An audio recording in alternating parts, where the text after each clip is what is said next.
صدقہ تو ہم کرنا چاہتے ہیں، صدقہ مصیبتوں کو ٹالتا ہے، بری موت سے بندے کو بچاتا ہے، لیکن صدقے کا اصل حقدار ہے کہاں؟ اور یقین مانو واقعی ہمارے علاقے میں تو خاص طور پر مانگنے والوں میں 2 نمبری بہت زیادہ، فراڈ بہت زیادہ ہے، فراڈیے زیادہ ہے، اصل حقدار بہت کم ہے۔ لیکن اللہ تعالیٰ نے قرآن کریم میں جو ارشاد فرمایا وَفِي أَمْوَالِهِمْ حَقٌّ لِلسَّائِلِ وَالْمَحْرُومِ، فرمایا کہ تمہارے صدقہ اور زکوٰۃ کے حقدار 2 قسم کے لوگ ہیں۔ ایک وہ لوگ جو تمہارے سامنے ہاتھ پھیلا دیتے ہیں، جو تم سے آ کے مانگتے ہیں، اور ان میں فراڈ کافی زیادہ پایا جاتا ہے اب کے دور میں۔ اور دوسرے جن لوگوں کا اللہ نے ذکر کیا ہے ان میں کوئی فراڈ نہیں ہے، وہ 100% صحیح معنوں میں حقدار ہے۔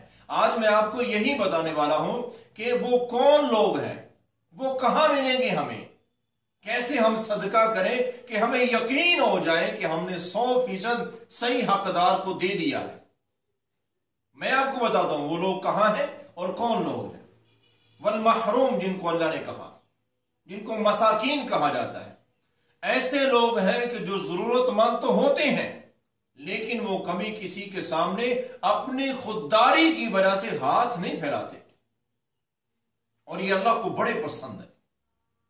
خودداری اللہ کو بڑی پسند ہے، اس لیے اللہ تعالیٰ فرماتے ہیں تعرفهم بسیماهم لا يسألون الناس الحافا، ایسے لوگوں کو خود تلاش کرو، تمہیں مل جائیں گے، بڑی آسانی سے مل جائیں گے، کوئی مشکل نہیں ہے۔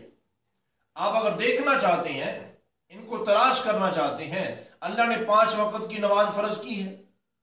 اب اس فرضی نماز کو اللہ نے اجتماعی طور پر فرض کیا، اکٹھے ہو مسجد میں مسلمان اکٹھے ہو کے نماز پڑھیں، تو مقصد کیا ہے؟ ایک دوسرے کے احوال سے باخبر رہیں گے، آپ کو اپنی مسجد میں اصل حقدار مل جائیں گے، مسجد کی سیڑھیوں پر بیٹھے ہوئے نہیں، ان میں بھی حقدار ہوتے ہیں لیکن مسجد میں حقدار مل جائیں گے۔ آپ غور کریں تو آپ کی مسجد کا امام، اس کی تنخواہ دیکھیں، آپ غور کریں تو آپ کی مسجد کا مؤذن، آپ کی مسجد کا خادم، آپ کی مسجد کا ایک نمازی ہوگا، امام کی صورت میں خادم، مؤذن اور نمازی کی شکل میں آپ کو ایسے لوگ مل جائیں گے جن کی آمدن بڑی تھوڑی ہے، جن کی تنخواہ بہت کم ہے، جن کی مزدوری بہت تھوڑی ہے، اور ان کے مسائل زیادہ ہیں، اخراجات زیادہ ہیں۔ تو یہ لوگ مسکین اسی کو کہتے ہیں کہ جس کی آمدن کم ہو، ضروریات زیادہ ہوں، آمدن سے وہ پوری نہ ہوتی ہوں، تو ان کا حق ہے مالداروں کے مال میں، صدقہ وہاں دو۔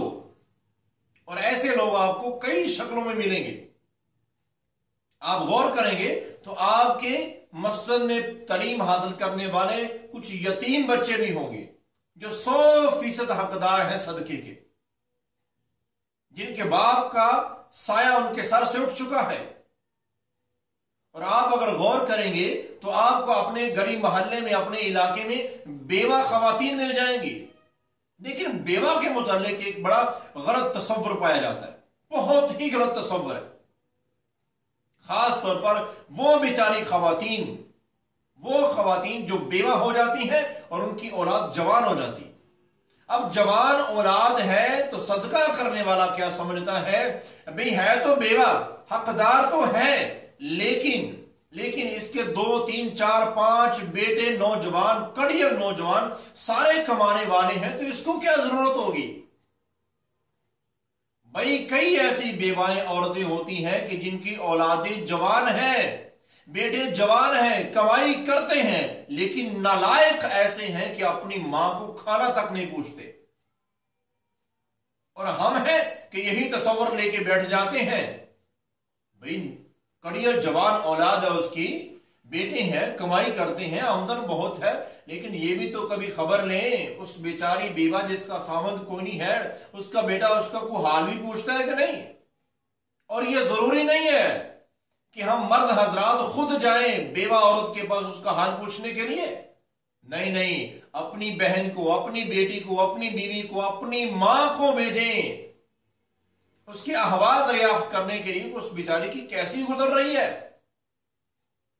یہ حقدار ہے جو بیوہ ہے، جو یتیم ہے، اپنی گلی محلے علاقے کی ہے، یہ 100% صدقے زکوٰۃ کی صحیح معنوں میں حقدار ہے. اگر آپ تھوڑا سا اور آگے نکلیں تو آپ کو اپنے ہی علاقے میں مل جائیں گی ایسی نوجوان بیٹیاں جن کے والدین غریب ہیں، ان کے گھروں میں نوجوان بیٹیاں ہیں، جوان بیٹیاں ہیں، شادی کی عمر ان کی گزرتی جا رہی ہے، پیسہ نہ ہونے کی وجہ سے بیچاری بیٹھی ہوئی ہے.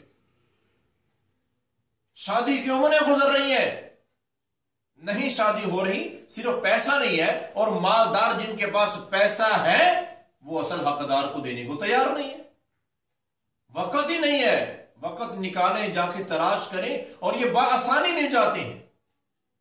تو بھائیو غور کرو، اللہ نے مال دیا ہے تو ذرا ایسی جگہ خرچ کرنے کی کوشش کرو کہ ہمیں خود یقین ہو جائے کہ واقعی میں نے حق ادا کر دیا ہے، میں نے صحیح جگہ پہ صدقہ کیا ہے.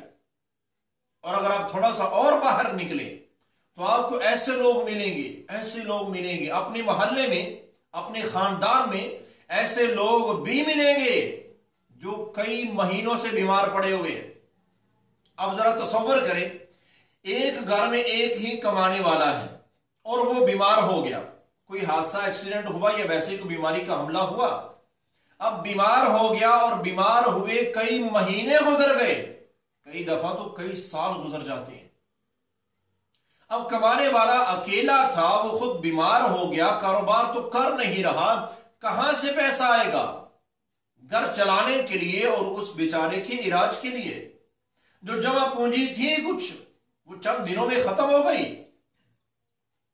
اب تو وہ بیچارہ علاج کے لیے بھی، دوائی کے لیے بھی قرضہ لے رہا ہے، اور اس نے کتنا قرضہ لے رکھا ہے، بیچارہ مقروض ہے. اب تو لوگ اسے قرضہ بھی نہیں دیتے. تو بھائیو، یہ کئی مہینوں سے جو ایڑیاں رگڑ رہا ہے، جو گھر کی چارپائی میں بیمار پڑا ہے، ہسپتالوں میں بیمار پڑے ہوئے ہیں، ان کے پاس آمدن کے کوئی وسائل ہی نہیں ہے. اور ہمیں پتا ہے کہ یہ بندہ، اگر ہم غور کریں بھئی یہ بیمار ہے، کئی مہینوں سے بیمار ہے، کئی ہفتوں سے بیمار ہے، بیچارہ خود ہی جڑی لگاتا تھا، خود ہی اپنی اس کی دکان تھی وہ بند پڑی ہوئی ہے، کہاں سے آ رہا ہے؟ اور ہمارے پاس اللہ کا دیا وہ بڑا ہے، اور ہم دکان میں بیٹھے ہیں یا آفس میں بیٹھے ہیں، مانگنے والوں کو دیتے ہیں. ایسے خوددار قسم کے لوگ یہ مر جائیں گے، کبھی ہاتھ نہیں پھیلائیں گے. لیکن اللہ کا حکم ہے وَفِي أَمْوَالِهِمْ حَقٌّ لِلسَّائِلِ وَالْمَحْرُومِ، اللہ فرماتے تمہارے مال میں مانگنے والوں کا اور ایسے خوددار لوگوں کا میں نے حق رکھا ہے، یہ حق ادا کر کے آنا، اگر بغیر ادا کیے آگے تو حساب بڑا مشکل ہو جائے گا. اس لیے محترم سامعین و ناظرین، غور کریں، ایسے لوگ ہمارے قریب ہوتے ہیں، حقدار ہوتے ہیں، ہمارے مال میں ان کا واجبی طور پر حق ہوتا ہے. اگر نہ ادا کیا تو قیامت کو جو اللہ کا حساب لینے کا انداز ہے، میں بھی آپ کو بتاتا ہوں. حدیث پاک میں جو نبی کریم صلی اللہ علیہ وسلم کا فرمان ہے نا کہ اللہ تعالیٰ کیسے حساب لیں گے. تو بہرحال اس سے تھوڑا اور باہر نکلے تو آپ کو اپنے علاقے میں ایسے حقدار ملیں گے.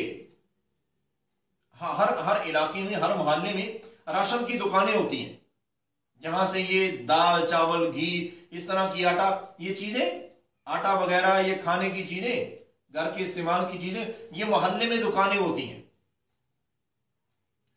اور محلے کی دکان پہ جائیں، اللہ نے مال دیا نا، تو محلے کی دکان پر جائے، صدقہ کرنا چاہتے ہیں اور صحیح معنوں میں صدقہ کرنا چاہتے ہیں، جائیں اور دکاندار سے پوچھیں کہ آپ کے پاس محلے کے لوگ سامان خریدتے ہیں، ادھار بھی لیتے ہیں، ذرا مجھے ان لوگوں کا کھاتا دکھاؤ، ان لوگوں کے متعلق مجھے ذرا آگاہ کرو کہ جنہوں نے تم سے ادھار سامان لیا ہے، بڑا وقت گزر گیا، کئی مہینے گزر گئے ہیں، ابھی تک انہوں نے تجھے ادھار جو لیا ہوا سامان ہے اس کے پیسے نہیں دیے.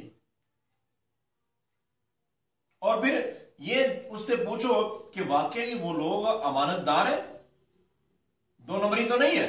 تو وہ آپ کو بتا دے گا کہ ان کے محلے کا ہے نا، وہ جانتا ہے، سب کچھ جانتا ہے، وہ آپ کو صحیح اور 100% بتا دے گا کہ ان بیچاروں کی آمدنی اتنی سی ہے، ان کے گھر میں کوئی بیماری ہے، آفت ہے، مصیبت ہے، اس میں پھنسے ہوئے ہیں اور کئی مہینوں کا ادھار ہے، اب تو میرا بھی ادھار دینے کو دل نہیں کرتا، وہ پچھلے دے ہی نہیں سکتے۔ تو ایسے مقروض لوگوں کے قرضے اتارو۔ قرآن میں اللہ کہتے ہیں والغارمین، یہ قرضدار حقدار ہیں جو بیچارے اپنا قرضہ نہیں دے سکتے۔ اور کتنے آپ کو ایسے مقروض دکانوں کے مل جائیں گے جنہوں نے پچھلی عید پر انہوں نے اپنے بچوں کے لیے کپڑے خریدے تھے، وہ اگلی عید آنے تک بیچارے وہ قرضہ نہیں ادا کر سکے۔ ایسے لوگوں کو قرضہ ادا کرو، یہ ہے صحیح معنوں میں صدقہ۔ اور کر کے دیکھو فوری طور پر آپ کو دلی سکون محسوس ہوگا، اور یقین کر لیں کہ آپ کا صدقہ اللہ نے قبول کر لیا ہے جس پر آپ کو دلی سکون محسوس ہو۔ اور یاد رکھو بھائیو، جب بھی صدقہ زکوٰۃ دو تو ایک چیز ہمارے علم میں، ہماری سوچ میں، ہمارے دماغ میں ہونی ضروری ہے کہ صدقے کا مقصد کیا ہے۔ صدقہ کا مقصد صرف ایک ہے، غریب کو غربت سے نکالنا، یہ صدقے کا مقصد ہے۔ زکوٰۃ اللہ نے فرض کی ہے، اللہ کو کیا ضرورت ہے ہمارے مال کی؟ اللہ تو ہمیں دیتا ہے، ہم دنیا میں کچھ نہیں لے کے آئے تھے، یہ سب اللہ نے دیا ہے۔ تو زکوٰۃ فرض کرنے کا مقصد صرف غریب کی غربت دور کرنا ہے۔ ہم زکوٰۃ بھی دیتے ہیں، اگر کسی کی 10 لاکھ زکوٰۃ بنتی ہے تو وہ 10,000 لوگوں میں تقسیم کرتا ہے، جن میں سے کسی ایک کی غربت بھی ختم نہیں ہوتی۔ بھئی اگر زکوٰۃ کا مال ہے تو کسی غریب کو کچھ چھوٹا موٹا کاروبار کرا دو، کم از کم اگلے سال وہ زکوٰۃ لینے والوں کی لائن میں تو نہیں کھڑا ہوگا۔ کوئی ایک تو زکوٰۃ لینے والوں کی لائن سے باہر نکالو، کسی کو تو غربت سے نکالو، اپنا کاروبار دو کسی کو۔ یہ ہے صحیح حقدار لوگ کہ جن کو ہمیں صدقہ دینا چاہیے۔ یتیم بچے ہیں، بیوہ عورتیں ہیں، اور ایسی جوان بیٹیاں ہیں جن کے والدین پریشان ہیں لیکن غربت ہے، بیٹی کی شادی کرنا چاہتے ہیں، پیسہ کوئی نہیں ہے اور پیسے والے دیتے کوئی نہیں ہے۔ ایسے لوگوں کو تلاش کرو، وقت لگانا پڑے بھی تو لگاؤ۔ یہ بات ہمیشہ یاد رکھ لو، ایک بات یہ ہمیشہ کے لیے یاد رکھ لو، خوددار لوگ کبھی اپنی خودداری نہیں چھوڑیں گے، کبھی نہیں چھوڑیں گے۔ اور یہ بے وقوفی کبھی نہ کرنا کہ کسی خوددار کو اپنے پاس بلاؤ اور اسے کہو بھائی آپ کو جو چیز چاہیے ہو نا آپ مجھ سے لے جانا، کبھی نہیں وہ لینے آئے گا۔ ارے جو پہلے نہیں لینے آیا وہ اب لینے آئے گا؟ کبھی نہیں لینے آئے گا۔ خود محسوس کرو، اللہ کہتے ہیں تعرفہم بسیماہم، خود محسوس کرو کہ اس کے پاس اس چیز کی ضرورت ہے، وہ چیز خود خریدو اور اس کے گھر پہنچاؤ، اور ایسے پہنچانے کی کوشش کرو کہ تمہارا نام بھی سامنے نہ آئے۔ اور اگر نام سامنے آئے تو بھائیو ایک بات بتاتا ہوں، ایک بات، زکوٰۃ ہو صدقہ ہو، اگر نام سامنے آئے یا خود جا کے دینا ہے تو یہ طریقہ کبھی نہ اپنانا کہ یہ کہہ دینا کہ یہ زکوٰۃ ہے، یہ صدقہ ہے۔ ہمیشہ زکوٰۃ اور صدقہ تحفہ کہہ کر پیش کیا کرو، بھئی یہ میری طرف سے تحفہ ہے، یہ ہدیہ ہے، یہ چیز میں نے آپ کے لیے خریدی ہے، یہ آپ کے گھر میں استعمال ہونی ہے، یہ مال ہے، یہ کھانے کی، یہ راشن ہے، یہ میری طرف سے تحفہ ہے، زکوٰۃ نہیں ہے۔ بھئی زکوٰۃ کس کو بتانے کی ضرورت ہے؟ اللہ کے لیے دے رہے ہیں نا تو اللہ کو پتہ ہے۔ اس خوددار کی خودداری ایسی ہے، اگر آپ زکوٰۃ کہیں گے تو وہ منہ پھیر لے گا اور آپ کو کہے گا کسی اور کو دے دیں، مجھے ضرورت کوئی نہیں ہے۔ تو اس لیے کبھی یہ حرکت نہ کریں کہ خوددار کو کہیں کہ میرے پاس آ کے لے جایا کر، یا خوددار شخص کو آپ کہیں کہ یہ زکوٰۃ ہے، یہ صدقہ ہے، نہ، کبھی ایسی غلطی نہیں کریں۔ اور میں بار بار کہتا ہوں، اب پھر کہہ رہا ہوں بھائیو، مالداروں حساب بڑا سخت ہے۔ اللہ نے جب قیامت کو پوچھنا ہے نا، یہ جو غریب ہمارے بیمار پڑے ہوتے ہیں، ہمارے ہمسائے رشتہ دار اور کئی مہینوں سے بیچارے قرضے لے رہے ہوتے ہیں اور ہم ان کے ساتھ تعاون نہیں کرتے، کبھی جاتے ہیں تیمارداری کے لیے تو صرف حال احوال پوچھ کے آ جاتے ہیں، تو پیسہ کے قبر میں لے کے جانا ہے؟